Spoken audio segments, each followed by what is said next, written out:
ముస్లింలో కొంతమంది సిగరెట్ తాగుతున్నారు. సిగరెట్ తాగడం అనేది హరాం. మరి ఒక దౌర్భాగ్యకరమైనటువంటి విషయం ఏంటంటే టోపీ గడ్డం పెట్టుకున్నటువంటి వారు కూడా నమాజ్ మస్జిద్ బయట నిలబడి సిగరెట్ తాగుకుంటూ ఉండడం, లేదా వారు బయట తిరిగేటప్పుడు టోపీ గడ్డంతో ఉండి సిగరెట్ తాగడం ఇంకా పెద్ద పాపం అది. ఎందుకు?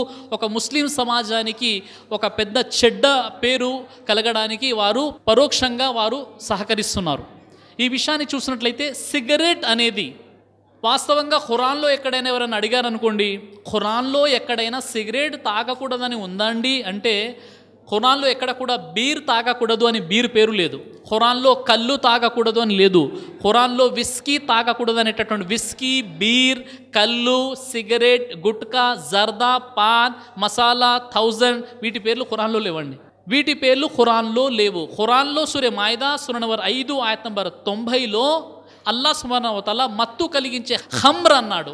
ఈ ఖమ్ర్ అంటే మత్తు కలిగించే పదార్థాలన్నీ కూడా హరాం. మరొక హదీసులో ప్రవక్త ముహమ్మద్ సల్లల్లాహు అలైహి వసల్లం వారు ఏమన్నారంటే మత్తు కలిగించేది అది కొద్ది స్థాయిలో కలిగించినా పెద్ద మొత్తంలో కలిగించినా అది హరాం అని చెప్పడం జరిగింది. కాబట్టి సిగరెట్ తాగడం హరాం. ఇది అవాంఛనీయమైనటువంటి విషయం. సిగరెట్ తాగడం చాలా పెద్ద తప్పు. మరో విషయం, వరల్డ్ హెల్త్ ఆర్గనైజేషన్ WHO ప్రకారంగా మన ప్రపంచంలోని ఆల్కహాల్ తర్వాత, సారాయి తర్వాత జరిగే అత్యధిక మరణాలు సిగరెట్ తాగడం వల్ల జరుగుతున్నాయి అని చెప్పడం జరిగింది. సిగరెట్ అనేది స్లో పాయిజన్. మనిషిని నెమ్మదిగా మనిషి ఆరోగ్యాన్ని అది క్షీణింపజేస్తూ చివరికి చావు వరకు చేరుకుంటాడు. ఖురాన్లో సూరా నిసా సూరా నంబర్ 4 ఆయత్ నంబర్ 29 ప్రకారంగా విశ్వాసులారా మిమ్మల్ని మీరు చంపుకోకండి అని ఖురాన్ అంటుంది. సౌదీ అరబ్లోని 400 ఫత్వాలు సిగరెట్ తాగడం హరాం, సిగరెట్ తాగడం మక్రు అని చాలా స్పష్టంగా పెద్ద పెద్ద ఉలమాలు సైతం ఈ విషయాన్ని చెప్పడం జరిగింది. ప్రపంచవ్యాప్తంగా సిగరెట్ తాగడం వల్ల 40 లక్షల మంది చనిపోతున్నారు.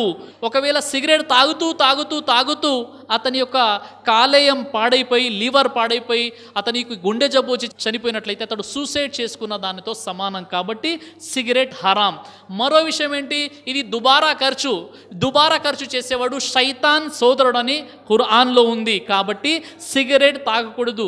ఒక వ్యక్తి సిగరెట్పై రోజుకి 100 రూపాయలు ఖర్చు పెట్టినట్లయితే నెలకి 3000 రూపాయలు హరాంలో ఖర్చు పెడుతున్నాడు. మరో విషయం ఏంటంటే ఒక వ్యక్తి సిగరెట్ తాగేటటువంటి వ్యక్తి తన పక్కవాడు సిగరెట్ తాగడం లేదు, కానీ ఇతడు సిగరెట్ తాగడం వల్ల ఆ పొగ ద్వారా అతడికి ఆరోగ్యం చెడిపోయి చనిపోతే ఇతని ఖాతాలో హత్య చేసినంత పాపం ఇతనికి చుట్టుకుంటుంది. కాబట్టి సిగరెట్ అనేది హరాం, సిగరెట్ తాగకూడదు.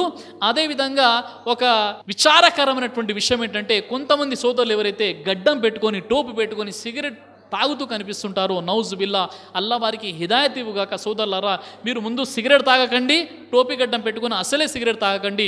ఇది చాలా పెద్ద పాపం. దీనికి గాను అల్లాహ్ సుబ్హానహు వ తఆలా ప్రశ్నిస్తాడు. సిగరెట్ కోసం డబ్బులు ఖర్చు పెట్టేవాడు శైతాను సోదరుడు.